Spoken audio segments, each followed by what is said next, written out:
Pat Coogan. Zach, then Seth. Pat, you led, I mean, we obviously couldn't hear from the press box, but what seemed to be a pretty impassioned huddle there in the aftermath of Fernando going out of bounds and getting hit maybe late, maybe right at the line. Just what's the kind of message there, and how did you see this team respond to that moment? Yeah, I mean, it was crazy, like, so much going on at that point, like, and everyone was kind of huddled up, so I thought it was my job and my responsibility as a leader of this team to kind of just rally the troops a little bit and get everyone refocused, and it was also the start of the fourth quarter, like, we got to win the fourth quarter, so that was kind of the message, just refocus, and we got to focus on executing. I told them we're going to win this game, like, this is why we train, you know, so hard. This is what we play for. You know, fourth quarters in these environments, games like today, like that's what we do it. That's what we do it for. So that was kind of the message, and it was just a refocus moment for everybody. We'll go right in front of Seth, and then Matt. Yeah, Curtin here called that kind of a galvanizing moment. Like, you know, saw everybody come together ahead of the fourth quarter. Why was that moment so impactful? I mean, it's kind of just like, you know, it's a centering time for everyone to kind of just refocus and lock in. Like, we've just played 3 quarters of incredibly competitive football in a great environment against a great Big Ten team. Like, tempers are flaring, emotions are high. You know, we're not playing as well as we would like.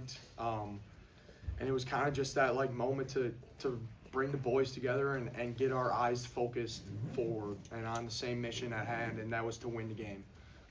And that was to execute, and that was to win the fourth quarter, and that's what we did. We'll go on your right to Matt Weaver, and then Daniel. Pat, they were bringing a lot of guys a lot of the time. Yeah. I guess just how difficult was that, and how do you think you guys handled that throughout the game? Yeah, I mean, credit to them. Like, that's a great defense. Great defensive coordinator. Obviously, he's a legend, right? Like, everyone knows that. And they presented troubles for us, and at the same time, we kind of beat ourselves at points. Like, we have to execute better. Fundamentally wise, finishing wise with our hands, whatever it may be. But yeah, the pressure was definitely on us. Like, there's no doubt about it. Felt like they were bringing heat probably maybe every other play or whatever it was. So, you know, sometimes, most of the time, I haven't watched the film yet. Like, we were still targeted correctly and we were getting it up, like, but, you know, obviously that presents more pressure in drop back protection. Like, so we got to do a better job protecting the quarterback. There's no doubt about it. So we got to get back to work for sure. We'll go on your left to Daniel, and then Mike. On a culture point, to win a game that's hard fought, that's not easy, what does this show about y'all, do you feel like? Yeah, I mean, it shows shit, like, never daunted, I guess. You know what I mean? Like, I was telling the boys in the locker room, like, the best feeling in the world is knowing you can get so much better and knowing, like, we're not even close to the peak of our, like, maximizing our abilities and talent, and we're 5-0. And we have a bye week coming up.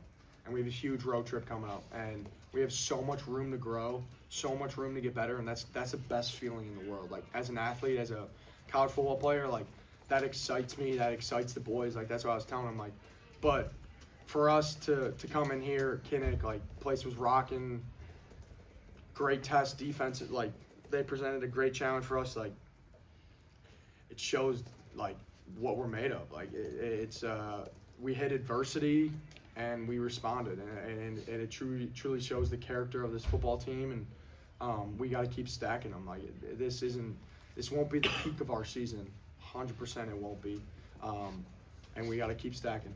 We'll go front right to Mike, and then Sammy.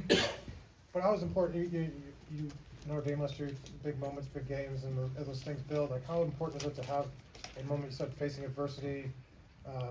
Kurt's guy called it a gut check moment. Like, how important are those, especially on the road, to kind of come through and have that to fall back on, kind of going forward? Yeah, it's a huge gut check moment. Like, now we know, right? Like, we haven't been tested like that. It's week 5, and we truly got tested. We truly ran into adversity. We truly had to rally together. And even bigger proponent of that is, like, it was just us out there. Like, this crowd was crazy. Away game, you know, great defense, like I was saying, playing. So it was really just us against the world, it felt like. So, like, it was a gut check moment, and we stepped up to the plate for sure. We'll go second row right to Sammy, and then back to Will. Pat, Fernando made some great throws under pressure. What did he show today that he could take a hit, throw the ball downfield as good as anybody? He's a tough SOB, I'll tell you that much. Like, the kid just shows up. Like, he's a tough SOB. Like that, I mean, that's, you know, like he's someone that as an offensive lineman, you're like, that's my guy, you know, because he'll just do whatever it takes to win. And so proud of him, and just the way he continues to battle, and we got to protect him better. Like, there's no doubt about it. The kid is uber talented, and we got to let him shine. Like, that's our job. But for him to just battle and show the balls that he's got and the guts that he's got, it's huge for this football team, and it's awesome. And we'll go back to Will, last one. Pat, when Surratt broke away, what were your thoughts and emotions on the field when you saw it happen? Oh my God! It's like, it's a surreal feeling, and you don't even know what. I was thinking one stop, honestly, like one stop. You know, college football is such a crazy game. It's like, I've been a part of crazy times, like last second touchdowns, you know, walk-off touchdowns. Like, I was thinking, thank you, Jesus, and then one stop. Like, running on the field, just hugging everyone, and then running the sidelines, just like, one stop, please, like, one stop. But it's a surreal feeling. Like, it's hard to explain because, like, not everyone, you know, it's college football at its finest, you know, it's amazing. Great. Thanks, Pat. Thanks, guys. One follow-up.